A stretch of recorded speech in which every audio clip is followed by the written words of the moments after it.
नमस्कार, मैं रचना शर्मा चढ़ती कला टाइम टीवी देख रहे सभी दर्शकों का स्वागत करती हूं। आप देख रहे हैं हरियाणा न्यूज। समाचारों की शुरुआत से पहले एक नजर आज की मुख्य सुर्खियों पर।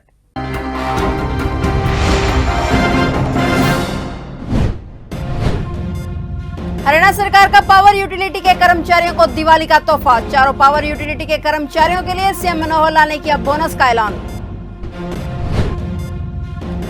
रामपाल को हाईकोर्ट का झटका। कोर्ट ने निलंबित नहीं की मर्डर केस में आखिरी सांस तक की सजा।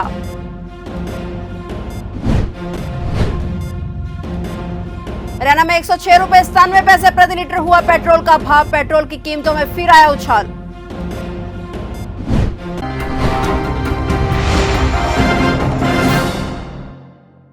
और अब समाचार विस्तार से।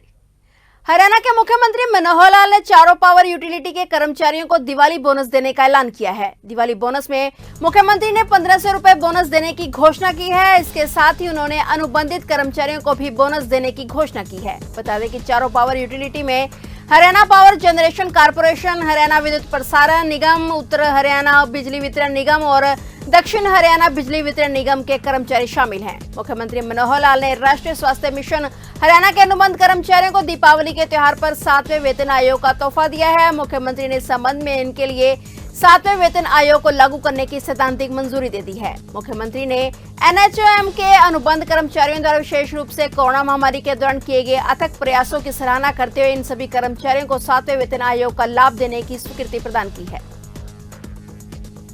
सतलोक आश्रम के संचालक रामपाल को पंजाब हरियाणा हाईकोर्ट ने झटका दे दिया है। कोर्ट ने मर्डर केस में रामपाल की आखिरी सांस तक की उम्र कैद की सजा को निलंबित करने से इनकार करते हुए सुनवाई को 15 दिसंबर तक स्थगित कर दिया है। हाईकोर्ट में सुनवाई करते हुए जस्टिस एजी मसीह और जस्टिस संदीप मौदगिल की डिवीजन बेंच ने सुनवाई को 15 दिसंबर तक टाल दिया है। रामपाल ने हिसार कोर्ट द्वारा सुनाई गई सजा को निलंबित करने की याचिका हाईकोर्ट में दायर की थी और इससे पहले हाईकोर्ट रामपाल के बेटे वीरेंद्र उर्फ विजेंद्र सहित अन्य 2 व्यक्तियों पवन कुमार और जोगिंदर को आजीवन कारावास की सजा से जुड़े एक मामले में राहत दे चुका है। हाईकोर्ट ने याचिका विचाराधीन रहने तक उनके आजीवन कारावास की सजा निलंबित किए जाने के आदेश दे दिए थे, लेकिन रामपाल को उसी मामले में राहत नहीं मिल पाई है। दायर याचिका में बताया गया कि रामपाल के खिलाफ बरवाला के आश्रम में एक महिला की हत्या के मामले में 19 नवंबर 2014 को थाने में मामला दर्ज किया गया था।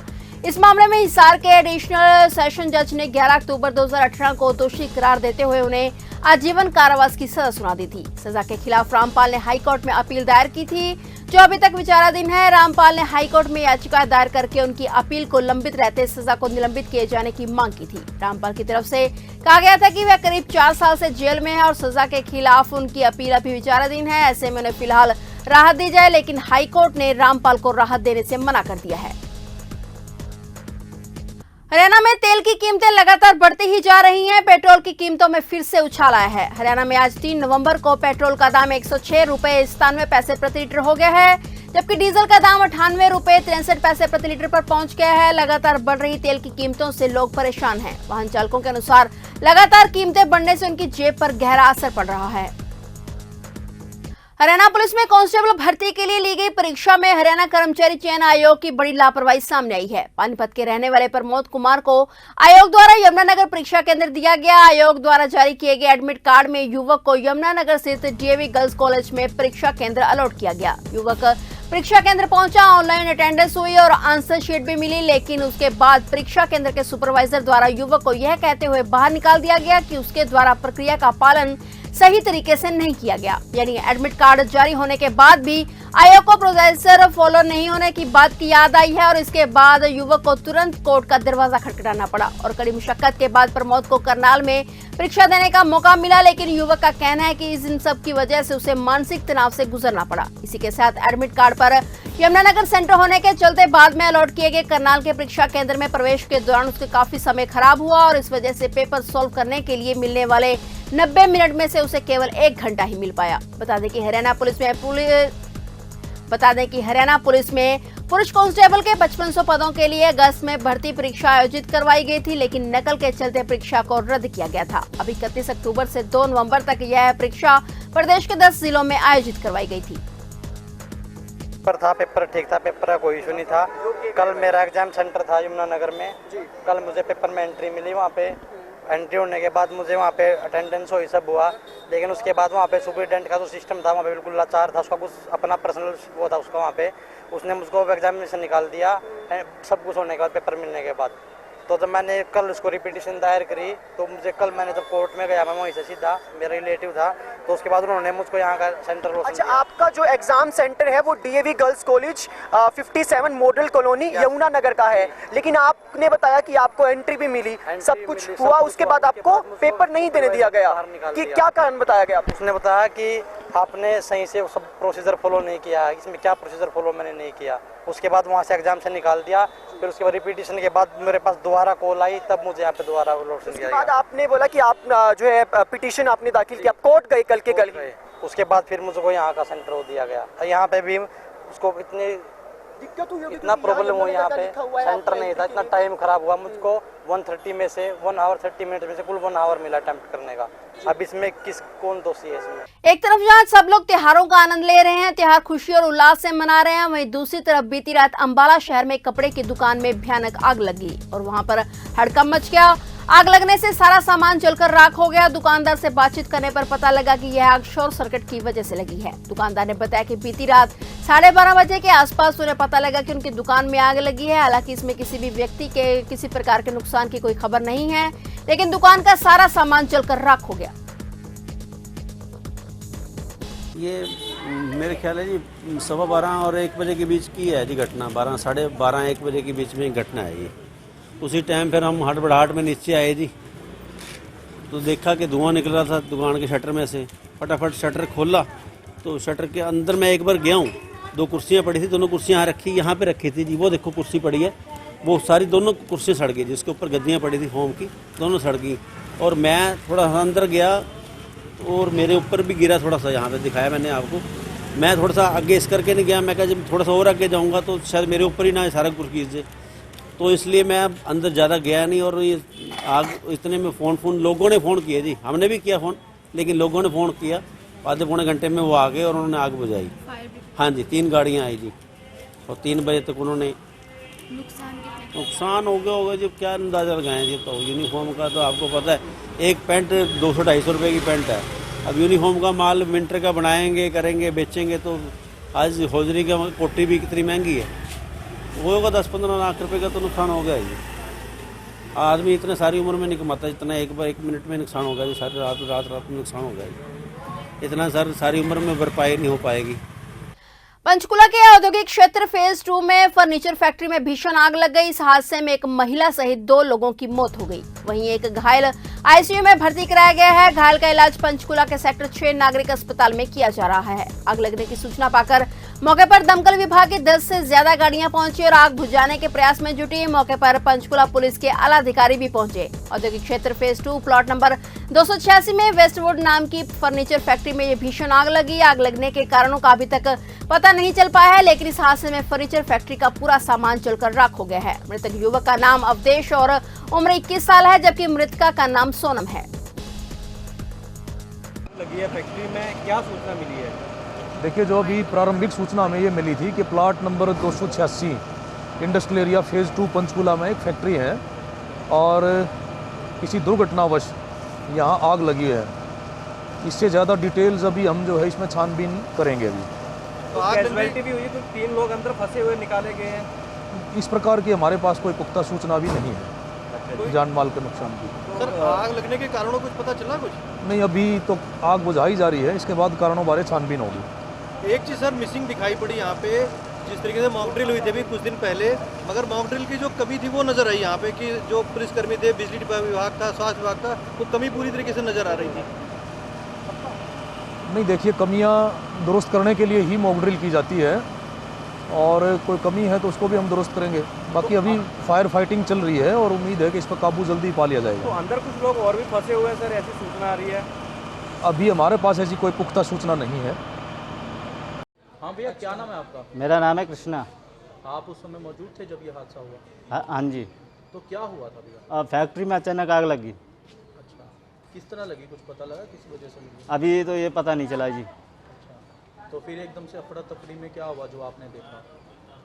और कोई शीशा तोड़ रहा है, कोई कुछ तोड़ रहा है। फिर दूसरी मंजिल से उतारा है बंदों को। और उनके जो घरवाले हैं ना, जो चाय बनाती है, तो उनकी घरवाले आए थे तो उनने तोड़ा है, उनने निकाली है। मैं तो नीचे था। जिसकी मौत हुई है क्या नाम है और कितना समय शादी को हुआ? 4 महीने हुए हैं। तो क्या नाम है, क्या उम्र है? अब्दिस है। हाँ। सोनम है, सोनम।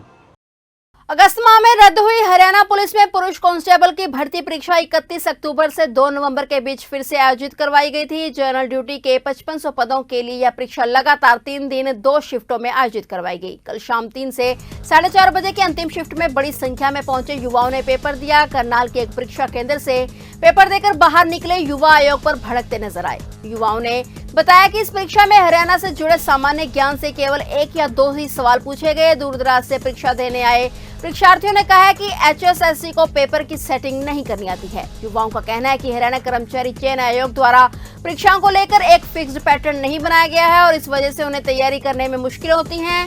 31 अक्टूबर से आयोजित करवाई जा रही है इस परीक्षा में कुल 6 शिफ्टों में 3,70,000 बच्चों ने पेपर दिया, लेकिन परीक्षार्थियों की माने तो सभी 6 शिफ्टों में हरियाणा सामान्य ज्ञान से जुड़े प्रश्न ना के बराबर पूछे गए। आयोग के चेयरमैन पर भड़कते हुए युवाओं ने HSSC और हरियाणा सरकार पर बड़े सवाल खड़े किए। मनमर्जी का सिस्टम भाई साहब, एक पेपर में 25 क्वेश्चन हरियाणा जी के, एक में एक भी नहीं। सिस्टम फेल, HSSC का सिस्टम फेल, सरकार का सिस्टम फेल। पिछला पेपर पुलिस का कैंसिल हुआ था, उसके अंदर 15 से 20% हरियाणा जीके के थे। लड़कियों का पेपर हुआ पुलिस का, उसके अंदर 15 से 20 भी थे, SI में थे। क्या इस बार पेपर कोई अलग था? इसके अंदर हरियाणा जीके का 1% नहीं। सिस्टम फेल है, बिल्कुल सिस्टम फेल है इनका। मनमर्जी का रूल। चेयरमैन साहब बयान देते हैं कि विभाग ने हमारे को जो सिलेबस दिया। अच्छा, विभाग कब से सिलेबस बताने लग गया? विभाग तो अपनी सीटें बताएगा भाई, इतनी सीटों की जरूरत है, इतने कर्मचारियों की जरूरत है। बोर्ड पेपर तो आप कनेक्ट कराओ ना, ये तो बोर्ड का काम है, HSSC बोर्ड का काम है ये तो पेपर लेना उनका, ये तो विभाग का काम नहीं है। विभाग तो बताएगा भाई इतने कर्मचारियों की जरूरत है, इतने हमें पूर्ति करके दो। इसमें कोई चीज़ फिक्स नहीं हरियाणा HSC में। इन्हें तो पागल बना कर दर दिया गवर्नमेंट ने सारी ने। गवर्नमेंट के कर रही है टावा अपना, इनका पेपर लीक होया पहले, इनकी कमी में लीक होया। इन्हें बच्चे बहुत जी, कोई बच्चा 300 किलोमीटर का पेपर देना रहे ना, तो अपनी कमाई हो रही है गवर्नमेंट की, तो और कुछ बात नहीं हो रहा। गवर्नमेंट कोई बंदा एक दिन पहला होगा 300, 1500, 2000 का उसका खर्चा होगा, गवर्नमेंट की कमाई हो रही है।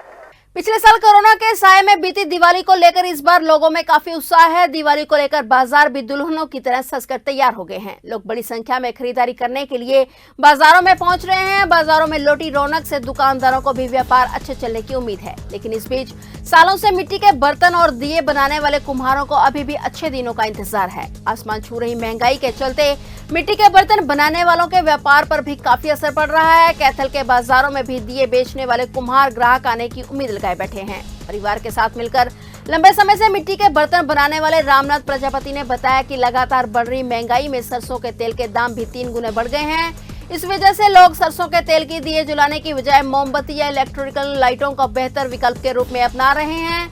इन सब के चलते उनके व्यापार पर इसका विपरीत असर पड़ा है। उन्होंने बताया कि मंद व्यापार होने के चलते उनके बच्चे भी बेरोजगार की मार झेल रहे हैं। मैं रामनाथ प्रजापति बोल रहा जी, गांव फतेहपुर डिस्ट्रिक्ट कैथल से। और महंगाई के कारण हमारा जो ये पुश्तैनी धंधा है बहुत ही ढीला चल रहा है। हमारी पूंजी भी पूरी नहीं हो रही, हमारे बच्चे भी बेरोजगारी की तरफ जा रहे हैं। बिल्कुल हमारे बच्चों को एक दिया लगाना भी मुश्किल हो रहा है। क्या कारण है आपके, ये क्यों नहीं बिक रहे हैं? ये महंगाई की दौर है जी, पता नहीं मोदी साहब ने क्या किया है। 200 रुपये किलो तेल हो गया, बता दिया कैसे लगाएंगे लोग। सुना गया है कि चाइनीज सामान अधिक बिक रहा है। हाँ, चाइनीज सामान ज़्यादा बिक रहा है जी, चमक के कारण। हमारे माल में इतनी चमक नहीं होती। आपका सामान पूरा नहीं बिक रहा है? नहीं जी, पूंजी भी नहीं पूरी हो रही हमारी। तो आपकी दुकान पे गाहक नहीं दिखाई दे रहे हैं? गाहक तो है ही नहीं जी, एक भी बाजार में ही गाहक नहीं है इधर हमारी दुकान।